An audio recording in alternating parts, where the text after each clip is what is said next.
Radical. I have an upload coming in a little bit about Bud Light that is going to cut into the time that I have for the last weekend of Flea Market Stories. So I'm just going to focus in this installment of Flea Market Stories. I'm going to focus on this. My friends setting up tables next to me. Now, on the Saturday, there was one of my buddies that comes there a while. I call him Scooter Guy. Scooter Guy comes there and he just kind of hangs around. Okay, fella. He was the one that I mentioned whose father passed away a couple weeks ago. Now, my other assistant, Asian guy, kind of smaller Asian guy, he had a loss also. His stepfather passed away about 2 weeks ago. So that's just really sad news. Both of my assistants lost fathers. And I could tell he was just kind of down on his luck. He was having to be responsible for paying a lot of his father's bills, the funeral bills and whatnot. And, I said, there's a table to the left. You got some stuff to sell. He was trying to sell a guitar amp. And I said, you know what? I mean, I guess you can set up and sell over there. No one's selling there. Now, specifically, the office, they would probably not be happy knowing that someone's selling at a table that is not paid for. But I tell them, it's very rare past maybe 9:30 that anyone from the office even comes down, even walks by. And there's multiple people that are in the office and, maybe there's different people that are responsible for different things. And maybe some of them don't pay attention. It's not just one person that does all the table bookings. So you might get away with it. You might be lucky with it. I told him, I don't know you. I don't know you. I'm not responsible for the stuff. And then he has just as a guitar amp. And he's like, well, I kind of need some stuff over here on the table. I shouldn't have, but I put some Funko Pops over there, and I said, if you sell those over there, I mean, you can maybe have $1 off of some of them sales and whatnot. Because again, I feel kind of bad. So I kind of want to help the guy out because, again, his father passed away 2 weeks ago. And it's my apologies for the motorcycle in the background. It's just a tough shake for him and my other assistant.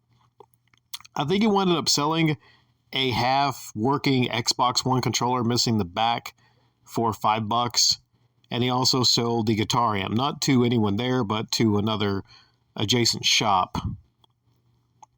So, I mean, he sold a couple things. But I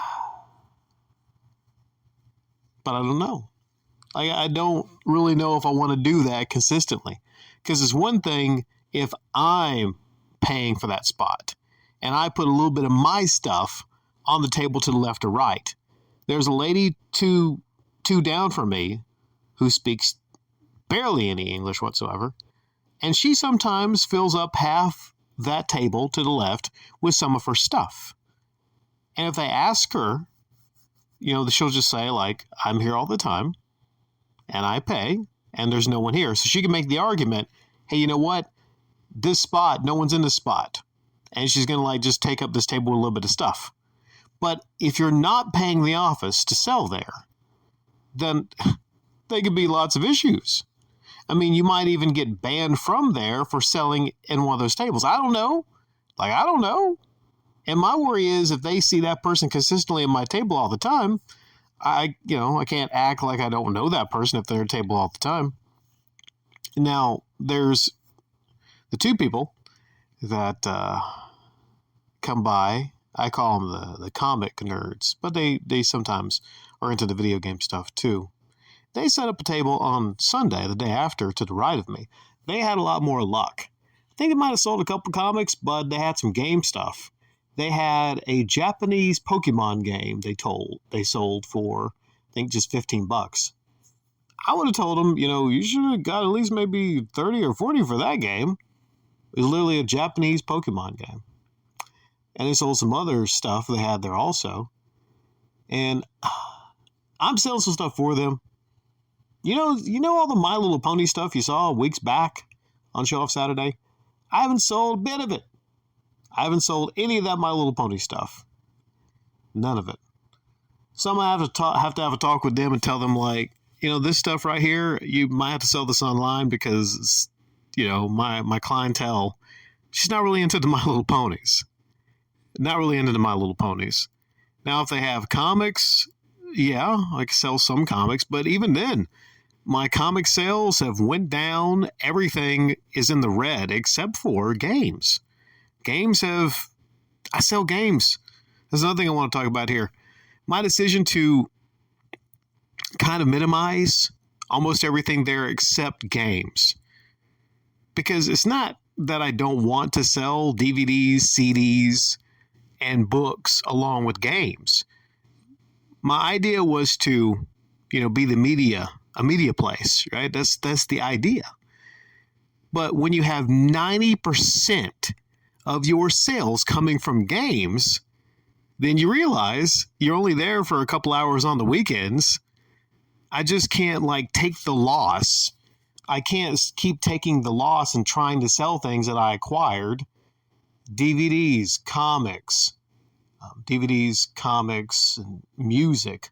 The music one stings a bit because I thought I had something with the music there. Because I'm thinking music is universal, but I guess a lot of people just stream music and they don't, unless they're really collecting something like a Nirvana or a Pearl Jam or like a Kiss or something like that. I'll sell those CDs easily. Like a Nirvana CD, it won't last any time there. I could probably charge $10 for Nirvana. I'll sell that. Because a Metallica, yeah, I'll sell that. But in general, unless the music just jumps out and it's like a metal album they want, a metal CD they want, yeah, then I don't. Now, at one point, these two people to the right of me, the ones that sold the Pokemon, ones I'm selling some things for, they actually were there years back, and they said, well, they actually met at the flea market. But so this must have been maybe, they have a 20-year-old daughter, so it must have been, 25 years ago. Because somebody actually came by and said to their daughter, I'm responsible for you. If it wasn't for me, you wouldn't be here. The point being that they were responsible for hooking both of them up at the flea market. So I'm wondering, his wife turned around when someone from the office walked by. So did something go sideways? That's what I'm wondering about. Are they banned from selling there? Because I'm thinking to myself, they have a lot of stuff. And they told me that something happened, their eBay account was compromised, which is why they're not selling a lot of stuff online, which is why they gave me a lot of stuff to sell. So I was wondering, right, why don't they just set up a booth there? Are they banned from there or something? Is there something that I don't know about? I mean, it's $15 to set up a booth. I'm sure they have $15 because they have tons of stuff.